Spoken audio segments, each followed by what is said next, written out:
Olá, pessoas, sejam todos e todas muito bem-vindos. Apresentaremos para vocês agora de uma maneira diferente a unidade 5, da disciplina semipresencial, terapia cognitivo-comportamental, concepções de pensamento, aí de determinação do fenômeno comportamental. E eu sou o professor Eustáquio aqui da SCOM, do curso de Psicologia. Essa unidade, que é a 5, ela vai trazer uma concepção de determinação do fenômeno comportamental, mas com a análise experimental do comportamento. Parece ser mais curta, mas essa análise aí experimental do comportamento vem trazer aí alguns itens interessantes, e aqui a gente faz uma provocação. A primeira questão é sobre, obviamente, a análise experimental do comportamento e o behaviorismo radical. Comparação. Então, a análise experimental do comportamento é a ciência fundamental para a compreensão do comportamento na perspectiva do behaviorismo radical de Skinner. O objetivo principal é estabelecer as relações funcionais entre o comportamento de um organismo e as variáveis ambientais que o controlam, permitindo a previsão e o controle do comportamento. Sonho da psicologia aí que se torna uma realidade com essas ferramentas, ou seja, uma previsão do comportamento, um controle do comportamento, uma modificação do comportamento, ok?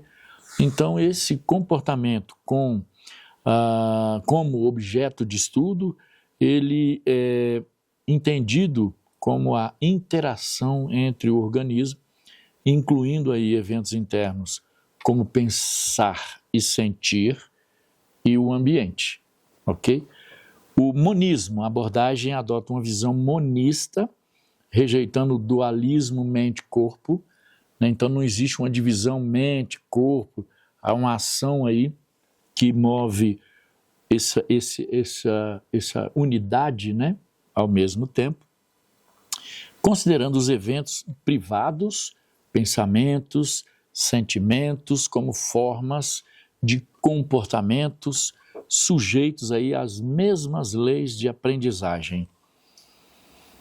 Em seguida, pessoas vêm aí trazendo também essa concepção de determinamento do comportamento, os 3 níveis de seleção: nível filogenético, ontogenético e cultural.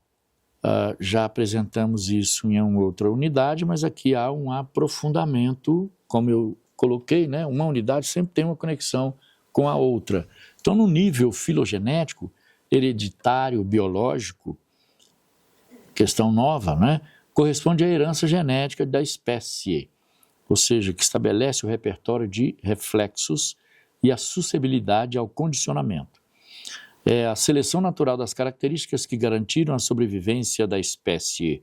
Algumas literaturas bem atuais trazem, olha, nós temos um DNA do homem e da mulher também de Neandertal, bem como nós temos um DNA aí do homem e da mulher sapiens, ok? Para vocês refletirem. Então, reflexos inatos e a estrutura biológica que permitem a aprendizagem, Nível ontogenético, história de vida, corresponde à história de aprendizagem, ou seja, no nosso desenvolvimento, na nossa esteira de vida, nós temos aí uma aprendizagem individual, regida principalmente pelo processo de condicionamento operante. Aí é um aprofundamento dos behavioristas. A consequência do comportamento, reforço, punição, extinção, selecionam e modelam o repertório comportamental do indivíduo. Traz aqui como exemplo, aprender a dirigir por meio de prática e das consequências, acertos e erros, uma repetição várias vezes até que você faz automaticamente. Nível cultural, práticas sociais, incluem também. Corresponde às práticas sociais mantidas por um grupo que são transmitidas e selecionadas por suas consequências para o grupo. Ok? Práticas sociais, você faz parte de um grupo, de uma comunidade, de uma sociedade, de uma civilização, portanto, algumas práticas serão transmitidas e selecionadas para o grupo como consequência. Exemplo, regra de etiqueta, leis e linguagem verbal comportamento verbal, ok? Temos também nessa unidade, que é a 5, lembrando, a contingência tríplice e a análise funcional. Pontos fundamentais de serem aprofundados, ok? Então, temos aí a principal ferramenta conceitual para análise do comportamento individual é a contingência tríplice, que descreve a relação funcional entre 3 termos no ambiente: A, B, C. A, estímulo antecedente, B, o comportamento e C, consequência. Isso vai ser tratado com vocês o tempo todo.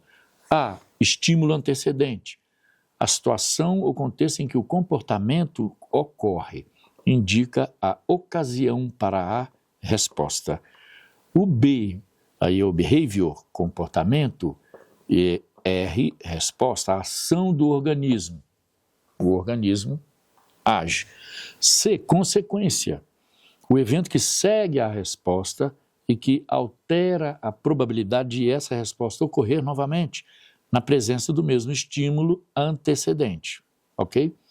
Então, 3 elementos aí que devem ser muito observados pelo terapeuta que utiliza a terapia cognitivo-comportamental. Maravilha, né?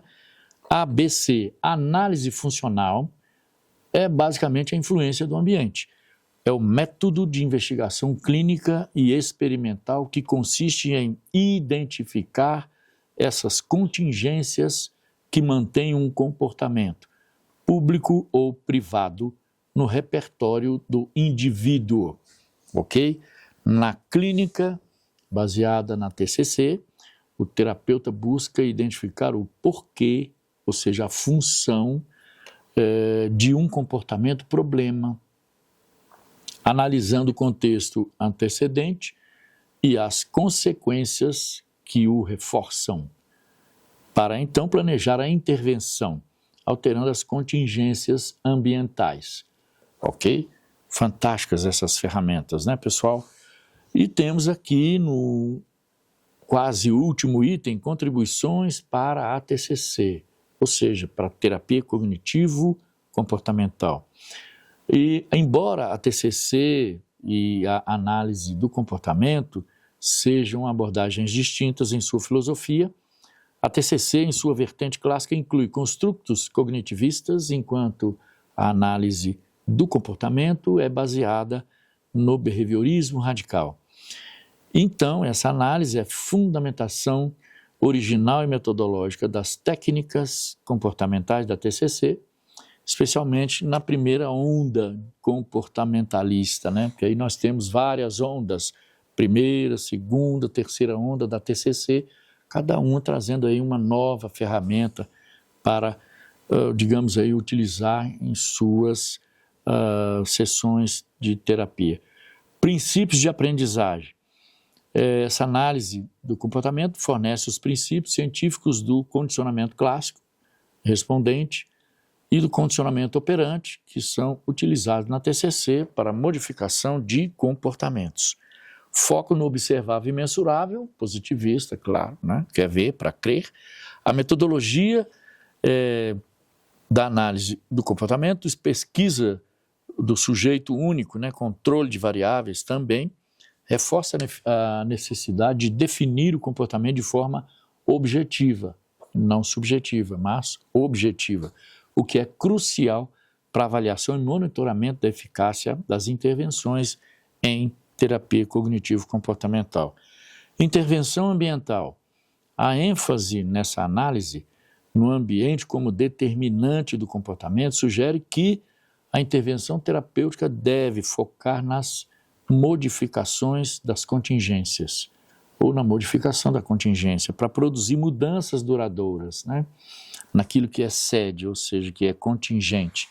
Então, temos aqui de pronto algumas provocações para vocês dessa unidade que é a 5, e o meu desejo é que vocês, eu espero com muita esperança, atinjam os objetivos centrais. Sucesso total!